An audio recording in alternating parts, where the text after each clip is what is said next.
बार की बात है। एक बच्चे ने एक व्यक्ति से पूछा कि सक्सेस होने के क्या मंत्र हैं। उस व्यक्ति ने जवाब दिया, सक्सेस होने के वैसे तो बहुत सारे मंत्र हैं, बट मेजरली जो है वो 4 मंत्र हैं। पहला, ग्रेट एम। अपना एम जो है, जो भी एम है आपका, वो एम बड़ा, एक महान एम रखो। दूसरा, एक्वायर नॉलेज। उस एम से रिलेटेड जितनी भी इंफॉर्मेशन, जितनी भी नॉलेज ले सकते हैं उसको एक्वायर करो, नॉलेज को लो। तीसरा, हार्ड वर्किंग, यानी जितना हो सके हार्ड वर्क करो। चौथा, परसिवियरेंस। परसिवियरेंस यानी हारना नहीं, लगातार करते रहना, कभी भी विफलताओं से डरना नहीं। तो आज 15 अक्टूबर का दिन है और आज भारत के 11वें राष्ट्रपति और मिसाइल मैन के नाम से जानने जाते APJ अब्दुल कलाम जी की आज जयंती है। तो सबसे पहले तो उनको सत सत नमन। तो ये वीडियो बहुत लंबा होने वाला है, इसलिए जल्दी से वीडियो को स्टार्ट करते हैं, जल्दी से टॉपिक को छेड़ते हैं। तो कुछ कहानियों के माध्यम से आइए जानते हैं कि मिसाइल मैन यानी APJ अब्दुल कलाम का क्या व्यक्तित्व रहा और हम उनसे कितनी ढेर सारी चीजें हम लोग समझ सकते हैं। तो स्टार्ट करेंगे। सबसे पहले पहली कहानी की स्टोरी की बात करें उनके बचपने से। कभी भी हालातों के सामने झुकना नहीं। देखिए, बचपन से बात करते हैं। रामेश्वरम के एक मॉडर्न घराने में पैदा हुए थे। तो बचपन मतलब परिवार इतना सर्वगुण संपन्न नहीं था। पैसों के लिए हमेशा चैलेंजेस आते रहते थे। तो बचपन से ही जब छोटे थे तो छोटे से ही उन्होंने काम करना स्टार्ट कर दिया। वो क्या करते थे, वो अखबार पेपर बांटा करते थे, अखबार बांटा करते थे। अखबार बांटने से उन्हें 2 चीज़ों का लाभ होता था। पहली चीज़ तो ये है कि एक पैसा मिल जाता था। दूसरी चीज़ जो है, वो जब तक अखबार बांटते थे तो अखबार की जितनी भी इंफॉर्मेशन ले सकते थे वो ले लेते थे, जितनी भी न्यूज़ प्राप्त कर सकते थे प्राप्त कर सकते थे। तो 2 फायदे होते थे उनके। दूसरी चीज, बचपन से रिलेटेड उनके जहां वो रहते थे रामेश्वर में, उनके घर से, उनके गांव से थोड़ा सा दूरी पर एक गणित के अध्यापक रहते थे। वो काफी अच्छी गणित पढ़ाते थे। तो उनका एक रूल एंड रेगुलेशन था कि सुबह 4 बजे जो भी बच्चा मेरे पास आएगा गणित पढ़ने के लिए, उसको मैं निःशुल्क यानी फ्री ऑफ कॉस्ट गणित पढ़ाऊंगा।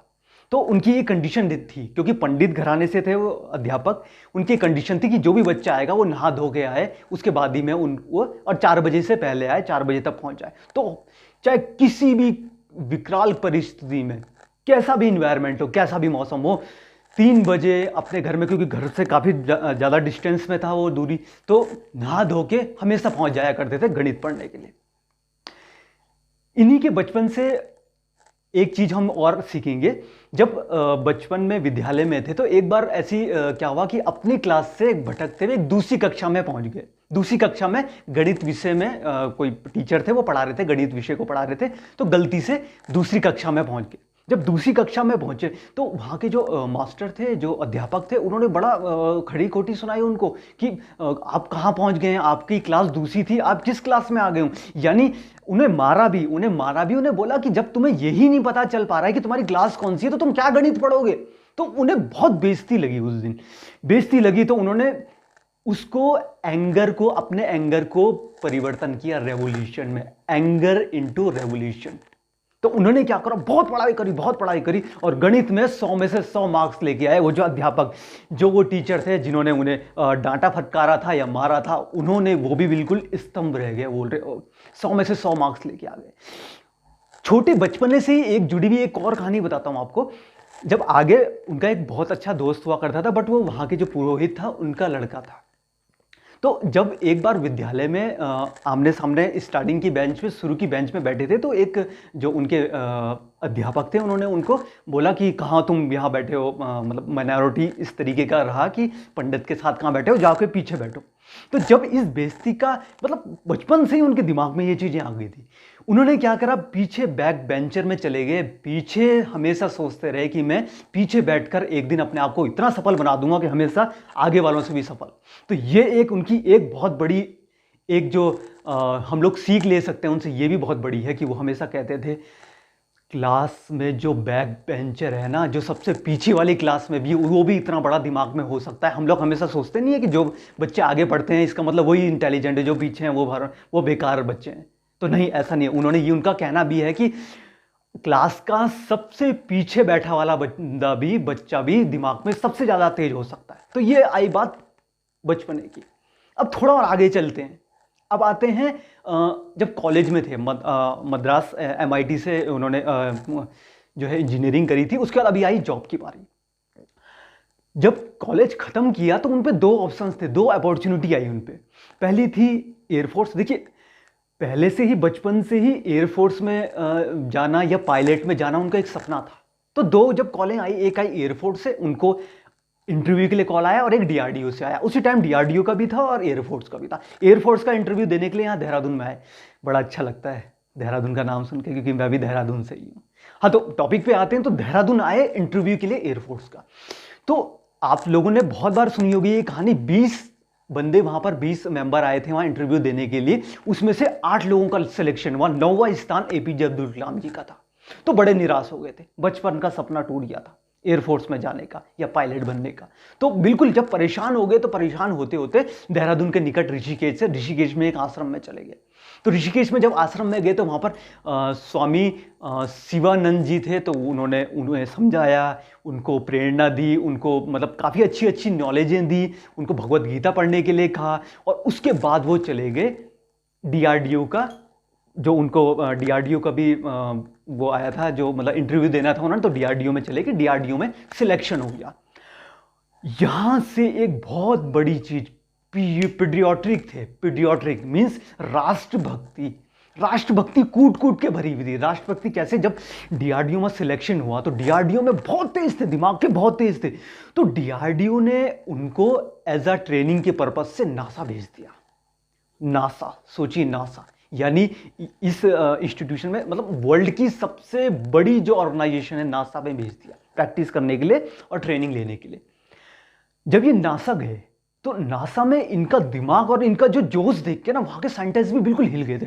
उन्होंने इनको एक प्रपोजल दिया। वो प्रपोजल क्या था? मात्र इनकी उम्र शायद 28-29 साल ही थी।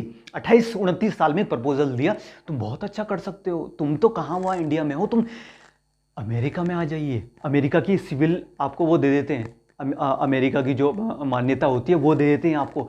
जितनी सैलरी आप इंडिया में ले रहे हो वहाँ से 5 गुना सैलरी ज़्यादा रहेंगे। यहीं पर ही शादी करो, यहीं पर ही सेटल्ड हो जाओ आप। इतना बड़ा लालच दिया। बट दिल में जो है ना, दिल में राष्ट्रभक्ति, राष्ट्र के लिए कुछ करने का, इंडिया के लिए कुछ करने का जुनून था। उस जुनून को लेते हुए वहाँ की लालच में नहीं आए, इंडिया आ गए। नासा से इंडिया आए कि नहीं, मुझे इंडिया को बदलना है, मुझे इंडिया के लिए कुछ करना है। नासा से आए यहाँ पर 1963 से बिल्कुल लग गए। और 1963 से बोला ही जाता है 1969 से लेकर 1979, 10 साल तक अपनी टीम के साथ इतनी मेहनत करी कि 10 साल में सिर्फ 2 दिन की छुट्टी ली है। 10 साल में सिर्फ 2 दिन की छुट्टी ली। वो भी 2 दिन की कौन सी? एक बार जब इनके पिताजी का देहांत हुआ और एक दिन जब माता जी का देहांत हुआ। वरना 10 साल में इन 2 दिन को छोड़ के एक भी दिन की छुट्टी नहीं ली, सिर्फ ये 2 दिन छोड़ के। उसके बाद की बात सुनिए आप। लगे रहे मिसाइल बनाने में 10 साल की कड़ी मेहनत। हाँ, इनके बारे में एक कहानी और बताता हूँ। एक बार ये मिसाइल बना रहे थे, ये परमाणु बना रहे थे, जो मिसाइल्स थी वो बना रहे थे। ये मिसाइल बनाते बनाते इतने ज़्यादा खो गए, इतने ज़्यादा डेडिकेशन के साथ खो गए। इनकी सगाई थी घर में सगाई थी, पूरे मेहमान आ गए थे, रिंग सेरेमनी थी, सगाई होनी थी। ये सगाई भूल गए कि मेरी सगाई है आज। इनके दिमाग में खाली एक चीज़ था कि मिसाइल बनानी है। इतना ज़्यादा डेडिकेशन। उसके बाद आता है टर्निंग पॉइंट। 10 साल, 69 बोला था ना आपको, 69 से 79 तक हार्ड मेहनत करते रहे। उसके बाद जब इन्होंने PSLV था शायद वो, अगर मैं भूल ना रहा हूँ तो, वो जब परीक्षण किया तो वो फेल हो गए। तो ये घबरा गए, क्योंकि ये प्रोजेक्ट हेड थे वहाँ पे, डायरेक्टर थे शायद से उसके। ये घबरा गए। लोगों ने आलोचनाएं शुरू कर दी, मीडिया ने मीडिया ने प्रेस कॉन्फ्रेंस आ गई। अब प्रेस कॉन्फ्रेंस की बात भी बिल्कुल अलग सी बात है, अभी आप ध्यान से सुनिएगा।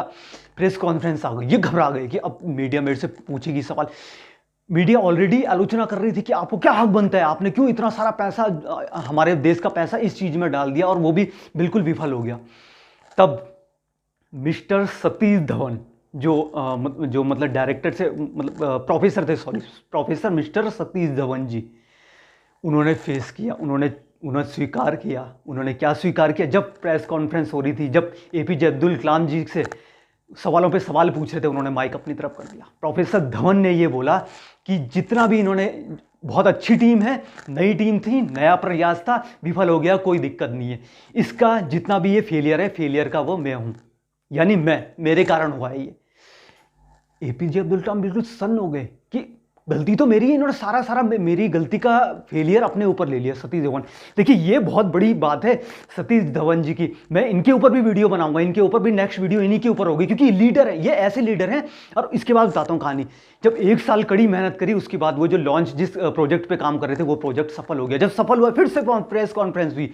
इस बार मिस्टर सतीश धवन ने माइक एपीजे अब्दुल कलाम जी के आगे दे दिया कि अब तुम बोलो, क्योंकि अब तुम सफल हो चुके हो, अब तुम बोलो, अब क्रेडिट खुद में लो। यानी देखिए ये होती है, this is called the leadership.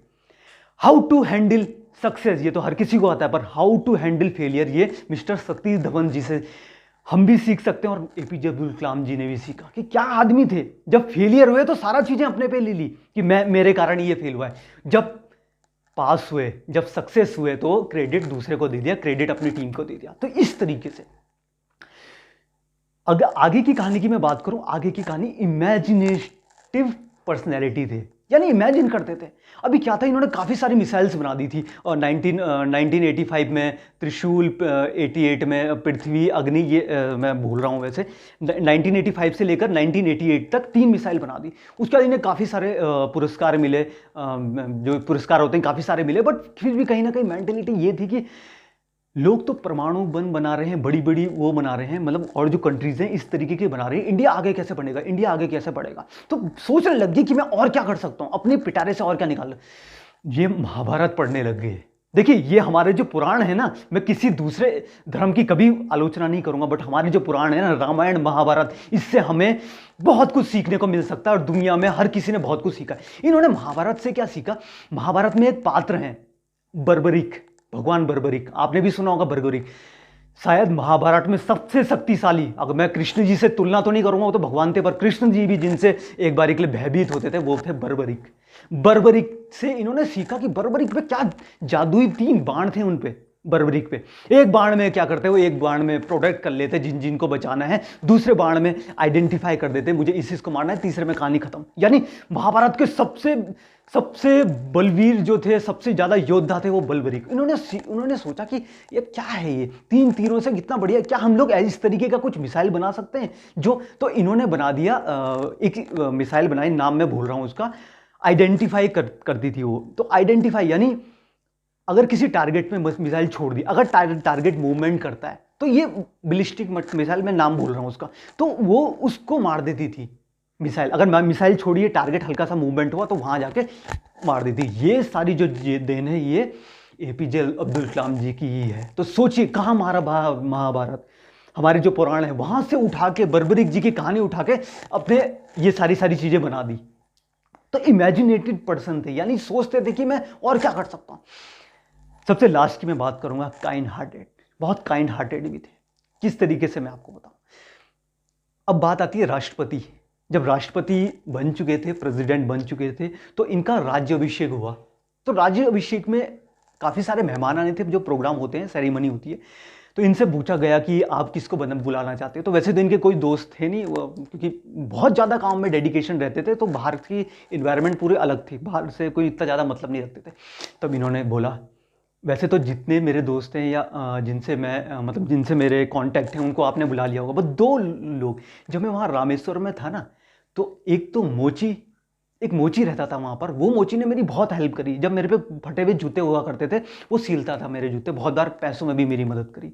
दूसरा एक वहाँ पर ढाबे वाला, उस ढाबे वाले ने भी बहुत मदद करी। बहुत बार मेरे पे पैसा नहीं होता था, तो वो 2 रोटियाँ एक्स्ट्रा दे देता था मुझे ढाबे वाला, और मुझे खाना भी खिला देता था। तो ये इस तरीके के काइंड हार्टेड थे कि इतने मिसाइल बना ली, इतनी बुलंद, मतलब इतना ज़्यादा स्ट्रांग मेंटेलिटी वाले आदमी। और अगर काइंड में देखा जाए तो सोचिए, पर राष्ट्रपति बन चुके थे, इतने बड़ी मतलब छवि इतनी बड़ी बन चुकी थी, बट याद वो ढाबे वाले और वो मोची भी रहा। तो इतने काइंडेड थे। तो ऐसे तो मेरे हिसाब से सिर्फ एक ही हो सकते हैं पूरी विश्व में, वो हैं, इतने महान थे हमारे missile man APJ Abdul Kalam जी। तो आज उनकी जयंती में सत नमन। और आखिरकार मैं एक चीज़ और बोलूँगा पूरे वीडियो का निचोड़, हम अपनी उम्मीदों को हमेशा ज़िंदा रखें। हम अपनी उम्मीदों को हमेशा ज़िंदा रखें, क्योंकि जो उम्मीदों को छोड़ देता है, ज़िंदगी उसे छोड़ देती है। नमस्कार।